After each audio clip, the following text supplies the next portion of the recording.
मध्यमाम् अस्मदाचार्यपर्यन्तां वन्दे गुरुपरम्पराम्। वाक्यकारं वररुचिं भाष्यकारं पतञ्जलिं पाणिनिं सूत्रकारं च प्रणतोऽस्मि मुनित्रयम्। मित्राणि नमो नमः। आइए, आपका स्वागत है। मित्रों, आज हम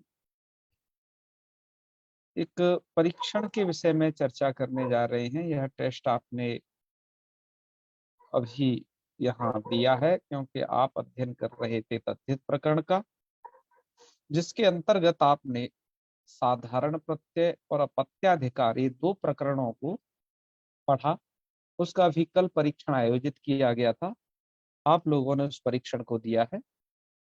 और आइए, आज हम इस परीक्षण में जो 25 प्रश्न पूछे गए थे, उनके क्या क्या उत्तर हैं उन्हें जानते हैं, और उनकी जहाँ व्याख्या की अपेक्षा है उस व्याख्यान को भी हम कहेंगे।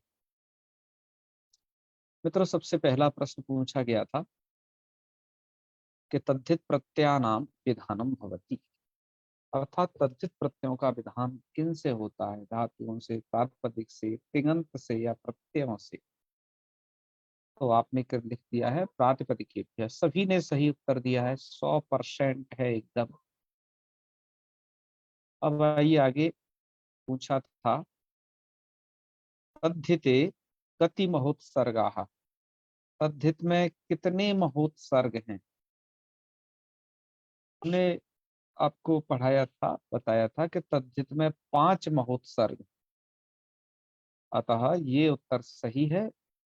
75% लोगों ने इसका जवाब दिया है, बाकी और लोगों ने थोड़ा सा ये दिया। तो 5 महोत्सर्ग बड़े ही प्रसिद्ध हैं। हमने पढ़ाते वक्त भी इसकी चर्चा आपसे की थी। उदाहरण के लिए आप देखिए, आपको बताते हैं उन महोत्सर्ग की चर्चा को। हमने अब आपके सामने गैलरी में जो फोटो सेव किए हैं और जहां पर इस प्रकरण को पढ़ाया था, शुरुआती स्लाइड बनाया था, उस स्लाइड को और शुरुआत दिखा देते हैं। तो 5 महोत्सर्ग थे, जिसमें अनधिकार है पहला उत्सर्ग, दूसरा है ठग अधिकार, यद अधिकार, छाधिकार और ठय अधिकार। ये तद्धित में 5 महोत्सर्ग बड़े ही प्रसिद्ध हैं। तो ये आपको लगाना था, आप लोगों ने लगाया भी है, वही सही उत्तर है इसका। चलिए अब आगे की चर्चा करते हैं। इसके पश्चात तद्धिते कति महोत्सर्गाय चर्चा हो गई है। अब आगे प्रश्न नंबर 3 पर, समर्थानां प्रथमाद् वा इत्यतः कति पदानि अधिक्रियन्ते। पूछा ये जा रहा है कि समर्थानां प्रथमाद् वा, इस सूत्र से कितने पदों का अधिकार जाता है। ठीक है ना, अर्थात इस पद में कितने पद हैं जिनका अधिकार आगे जाता है। तो सही उत्तर यही है कि इसमें 3 पद हैं जिनका अधिकार जाता है। आप यदि देखें तो हमने पीडीएफ भी खोला हुआ है, और समर्थानां प्रथमाद् वा में स्पष्टतया लिखा है यहाँ कि इदम पदत्रयम अधिक्रियते। 3 पदों का अधिकार है, समर्थानां, प्रथमाद् और वा। ये 3 पदों का आगे अधिकार जाता है, ये हमने पूछना चाहा है। आइए आगे चलते हैं। चौथा प्रश्न है, अश्वपत्यादि गण पठितेभ्य शब्देभ्य कस्य प्रत्ययस्य विधानम्। अश्वपत्यादि गण पठित शब्दों से किस प्रत्यय का विधान होता है। तो लोगों ने कहा है अण प्रत्यय का विधान होता है। बिल्कुल सही, सामान्य प्रश्न है, विशेष व्याख्या की जरूरत भी नहीं है। फिर ये प्रश्न पूछा गया है, इसे थोड़ा गौर से पढ़ें, ये थोड़ा ज्यादा लोगों ने अशुद्ध किया है। गणपति ही देवता अस्य इति विग्रहे किम रूपम साधु। गणपति है देवता जिसके, इस विग्रह में कौन सा रूप सही है। ठीक है, गणपति ही देवता अस्य, इस विग्रह में गाणपतः यही रूप सही है। ठीक है, बी नंबर का ऑप्शन। और सही नहीं है गणपति देवता से इस विग्रह में, क्योंकि आपको यहाँ पर दित्य दित्यादित्य पत्युत्तर पदार्ण्य से आप ऋणिया सोच रहे होंगे, लेकिन अश्वपत्यादि में पठित होने के कारण यहाँ जिस प्रत्यय का विधान होता है वह प्रत्यय आपका ऋणिया नहीं है, अण प्रत्यय है।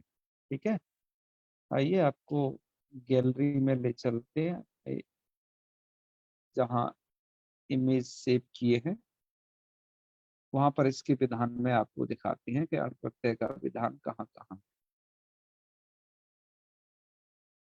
तो जब हमने ये प्रकरण पढ़ाया था तो अश्वपत्यादिभ्यस्य, ये वो स्लाइड है, यहाँ पर लिखा है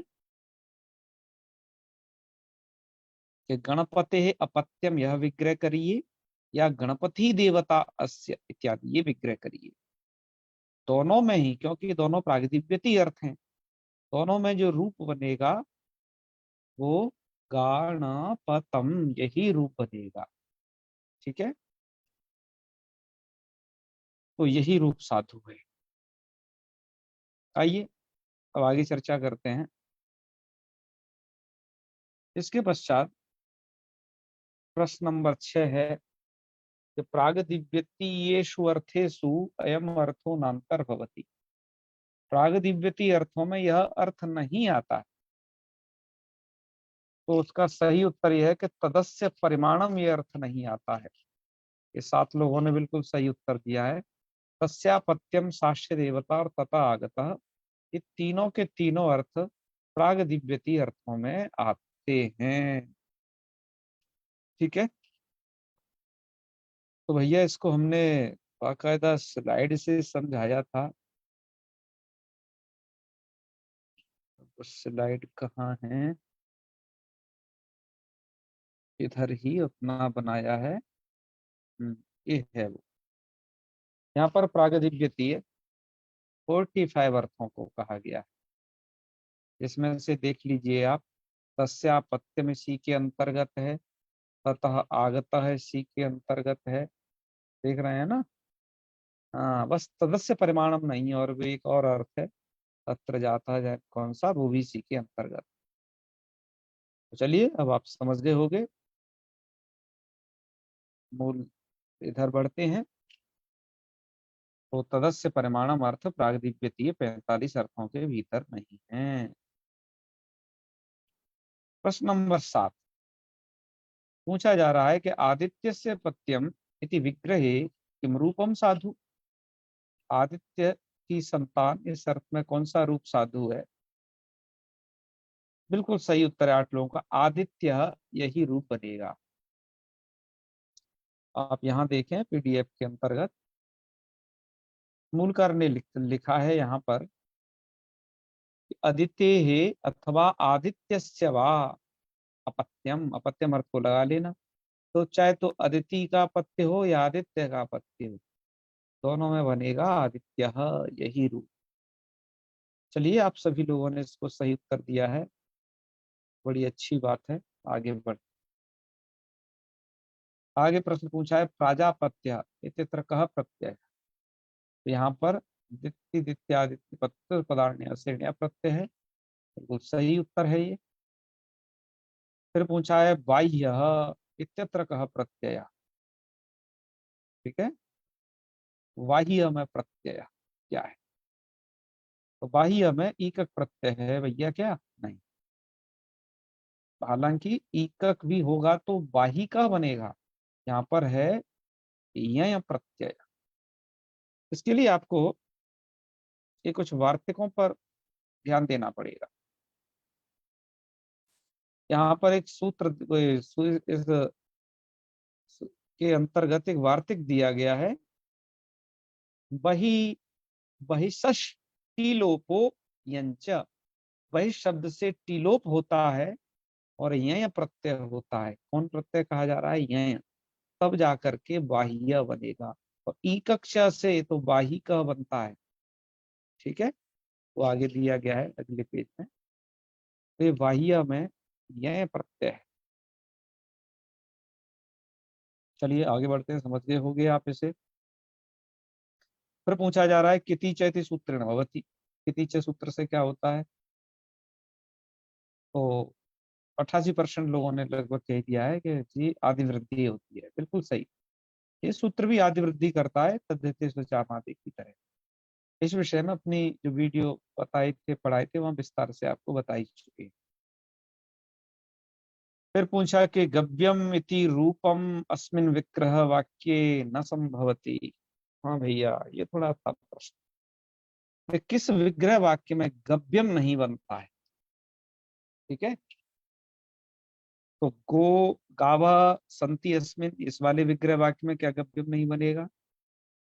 या फिर गोरपत्यम में नहीं बनेगा, या गोभ्य आगतम में, गो इदम।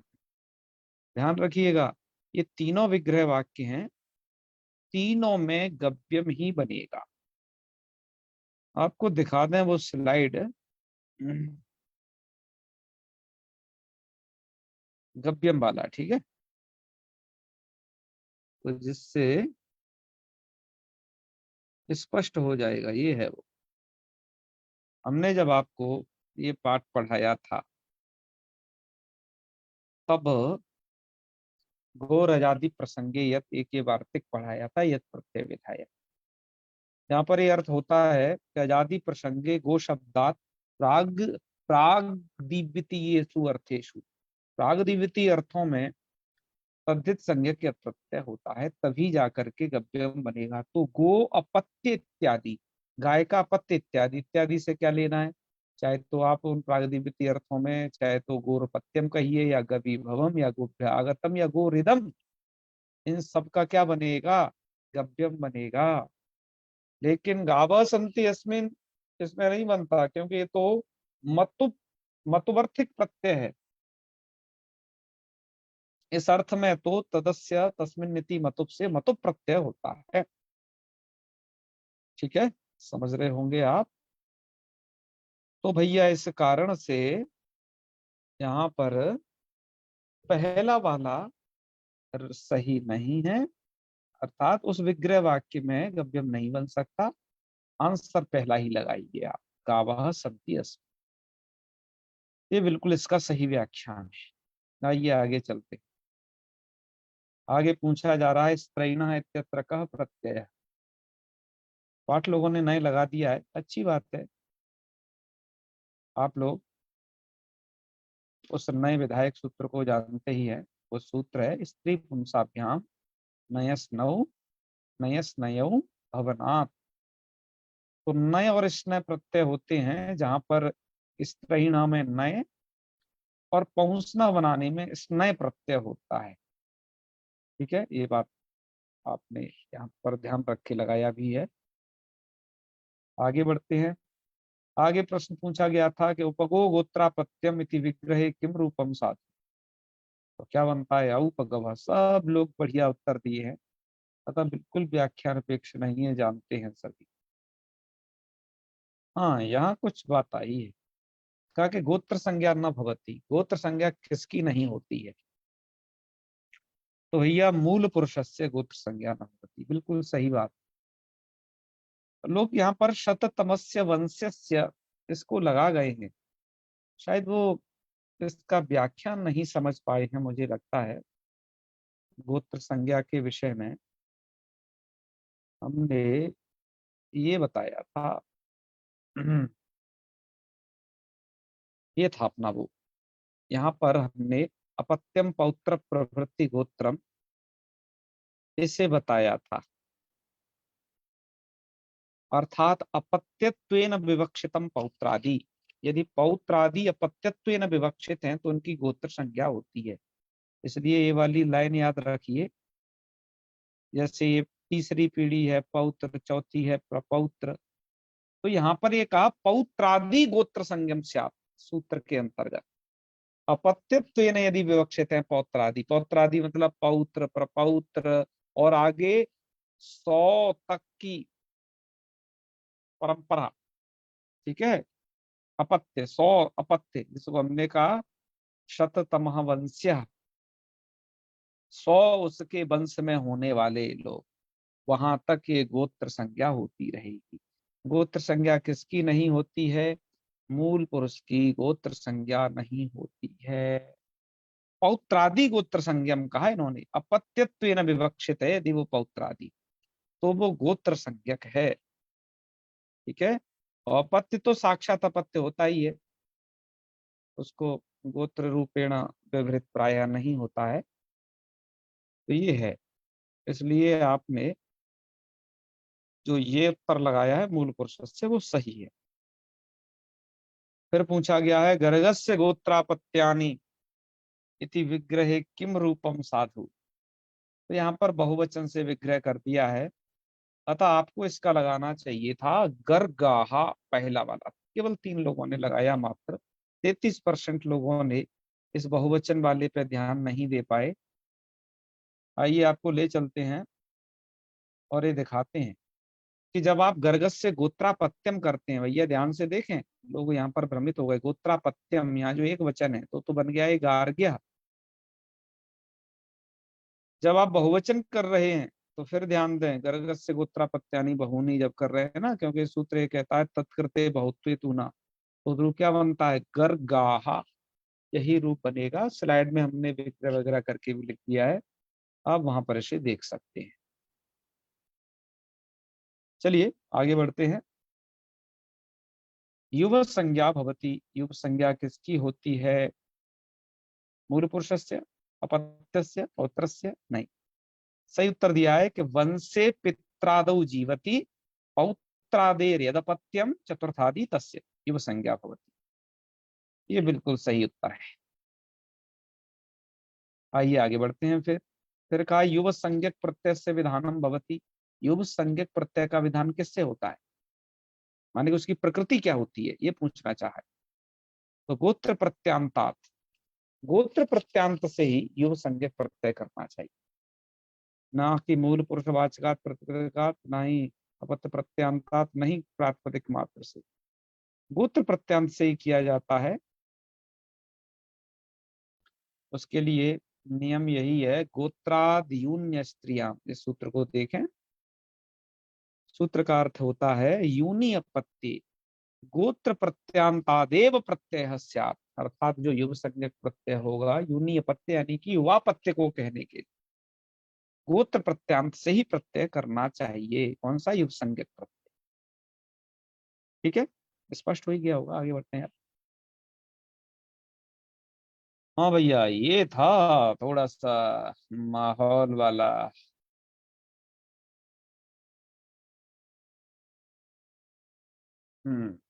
इसको थोड़ा जूम किया जाए, ठीक है। समुचितम मेलनम कुरुता, यहाँ भैया इनका समुचित मेलन करना था। तो समुचित मेलन के लिए क्या होगा, ये हमने आयने इनी यह फड़क अचगाम प्रत्यादि नाम, इस सूत्र को पूछना चाहा है। तो देखिए ध्यान दीजिए, फ को आयन, ये मेल सही है। ढा को ए, ये सही है, माने कि सी और बी आना चाहिए। तो सी वी तो ये 3 में है, एक नीचे इसके दबा है, यहाँ दब गया है, उसमें है। और तीसरा देखिए, ख को क्या होता है? ई, यानी कि फिर डी होना चाहिए, तो डी भी है इसमें। छ को होता है क्या? ई, दीर्घ वाला। और घा को होता है ई, ह्रस्व वाला। ठीक है ना? तो इसलिए इसका ई और ए, ये वाला ऑप्शन सही है। 7 लोगों ने मिला जुला के इसे लगा भी दिया है, अतः बिल्कुल सही है ये। कुछ लोग भ्रमित हो गए हैं, 2 ठा उधर भी चले गए हैं बी वाले में। चलिए वही सूत्र पूछा था। फिर पूछा ये जा रहा है कि औडुलोमी तत्र केन सूत्रेण ईय प्रत्यय। तो बाहुआदिभ्यस्य इसी सूत्र से ये प्रत्यय है, बिल्कुल सही उत्तर लगाया है। फिर पूछा है कि येषु कह फक प्रत्यांत। इनमें से फक प्रत्यांत शब्द कौन सा है? गांगा, वैदा, गार्गा, यणा अथवा गार्गी। और ये गार्गा यणा सब लगा गए हैं कि फ फ को आयन हो गया है। वाह। फिर पूछा जा रहा है उडुलोमा हाँ इत्यत्र का प्रत्यय। उडुलोमा में अप्रत्यय है, क्योंकि एक वार्तिक है लोमनोपत्ते सुबहुष्वकारो वक्तव्य, उससे ये अप्रत्यय है, यहाँ पर ईय नहीं है, ध्यान रखना। ईय औडुलोमी में है, दो लोग लगा गए हैं उधर, वो याद रखें, इसकी अभी चर्चा हुई। फिर पूछा जा रहा है कि वेदादि गणे ये शब्दा ऋषि वाचकेभ्यो भिन्ना। वेदादि गण में जो शब्द ऋषि वाचक से भिन्न है, तेषु कस्मिन अर्थे प्रत्यय विधानम, उनसे किस अर्थ में प्रत्यय विधान होता है? तो मित्रों उनसे अनंतरापत्य अर्थ में प्रत्यय विधान होता है। उसके लिए आप सूत्र देख लीजिएगा। उसके लिए सूत्र है अनृष्यानंतर्ये विदादिभ्यो आए। ये सूत्र यही कहता है कि एभ्य गोत्रे का मतलब है विदादिगण पठित शब्दों से गोत्र अर्थ में यह प्रत्यय होता है। लेकिन कुछ विशेषता क्या है, उसका आगे व्याख्यान देखिए कि ये तू अत्र अनऋषया, जो इस विदादी गण में अन ऋषि अर्थात ऋषि नहीं है उनसे अपत्य अर्थ में होगा, और जो ऋषि हैं उनसे गोत्र अर्थ में होगा। ऋषि विद नाम के ऋषि हैं तो विदस्य गोत्रम वैदा वेदो विदा है, विदा में जो लुक हो जाता है। और पुत्र से पत्यम पौत्र, ये अन ऋषि है तो पौत्र पौत्र पौत्र, इस तरीके से रूप बच जाते हैं। तो यहाँ पर अपत्य अर्थ में हो गया है, इसलिए पुत्र से अपत्यम विग्रह इधर है, इधर गोत्रम है विग्रह। ठीक है, इसी को पूछना चाहा है, आप लोगों ने इसे बिल्कुल सही उत्तर दिया है, 7 लोगों ने। तो वेदादिव्य शब्द ऋषिवाचक तो अनंतरापत्ति है इसका सही उत्तर। 23 नंबर प्रश्न है कि ऋषि अंधक वृषणी कुर्भ्यश्च यदि सूत्रेण कह प्रत्यय विधीयते। इस सूत्र से कौन प्रत्यय विधान किया जाता है? तो इस सूत्र से अण प्रत्यय विधान किया जाता है, सही उत्तर है। पूछा है कन्यायापत्यमिति विग्रहे किम रूपम साधु। लोगों को याद है कन्याया कनी, तो लगा गए हैं कानी नहा। चलिए बढ़िया। एक हैं जो कान्या पर भी चले गए हैं, कोई कोई बात नहीं। अंतिम प्रश्न पूछा गया है कि पांडो हो अपत्यम या फिर पांडु नाम जनपदा नाम राजा इति विग्रहे किम रूपम साधु। तो जिसका उत्तर है पांड्य। ठीक है मित्रों, ये पांडव नहीं है, इसका सही उत्तर क्या है? पांड्य। क्योंकि यहां पर हमने विग्रह वाक्य में पूरा पूछा है पांडु अपत्यम या पांडु नाम जनपदा नाम राजा। तो आप कहोगे कि फिर ये पांडव कैसे बनता है, क्योंकि 3 लोगों ने वो भी लगाया है। तो उसका तरीका आपको जानना होगा, जैमी व्याख्याकार ने उसे व्याख्यायित किया है, बताया है इस विषय को। हम आपको ले चलते हैं जहां पर आपने पांडु शब्द से ड्यण प्रत्यय किया है वहां पर, और इस स्थल को तद राजा इधर इससे पहले है। कौरभ्य नैषध्य। इस वाली लाइन को थोड़ा ठीक से पढ़ें, तब आपको थोड़ा पता इस बात का चलेगा कि पांडव फिर कैसे बनता है। यहाँ पर इन्होंने लिखा कि युधिष्ठिर के पितृवाचक पांडु शब्द से अपत्य अर्थ में प्राग दिव्यतीय औत्सर्गिक अण प्रत्यय का विधान होता है। तो वहां पर केवल विग्रह क्या रहेगा? पांडो हो अपत्यम, पांडो हो अपत्यम कहेंगे तो पांडव बन के सिद्ध हो जाएगा। 2 नंबर को कुछ टिप्पणी भी लिख रहे हैं। 2 नंबर, अच्छा वो तो लिखा है, उदाहरण दिया है गीता का, माधव पांडव से। तो इन्होंने क्या लिखा, औत्सर्गिक अण प्रत्यय कर रहे हैं बस, पांडो अपत्यम ये वाला। और अपनी बात क्या चल रही है यहाँ पर इस प्रश्न के द्वारा? इस प्रश्न में ये बात चल रही है कि चाहे यदि मैं केवल प्रश्न इतना पूछता कि पांडो अपत्यम तो कौन सा साधु है, तब तो आप पांडव को कथनचित कह सकते थे, लेकिन हमने दोनों चीजें रखी हैं। पांडो अपत्यम कहिए तो आप पांडु नाम जनपदा नाम राजा, तो जो तदराज संज्ञक प्रत्यय है उनसे क्या बनता है, पांडु जन से जन प्रत्यय होकर के पांड्य बनेगा, ये रूप सही है। मतलब ये ऑप्शन सही है, तब केवल पांडोपत्यम नहीं पूछ रहे, तब तो आप वहां पर भी जा सकते थे, वैसा कह सकते। ठीक है, तो मित्रों ये थे आपके 25 प्रश्न, और आज हम इन्हीं प्रश्नों को चर्चा किए, यहीं पर रखते हैं। अब इसके बाद रक्ताद्यर्थ को आरंभ करेंगे, तो आज के लिए इस पाठ का यहीं समापन करते हैं। चलिए तो फिर, और भुवनेश्वर जी बढ़िया है सब? जी तो कृपा है, कृपा है। हाँ हाँ नमो चलिए नमः। समापन करते हैं फिर। ओम सर्वे भवन्तु सुखिनः, सर्वे सन्तु निरामयाः, सर्वे भद्राणि पश्यन्तु, मां कश्चित् दुःखभाग् भवेत्। ओम शांति शांति शांति। सर्वेभ्यो नमो नमः। शुभ रात्रि, प्रणाम।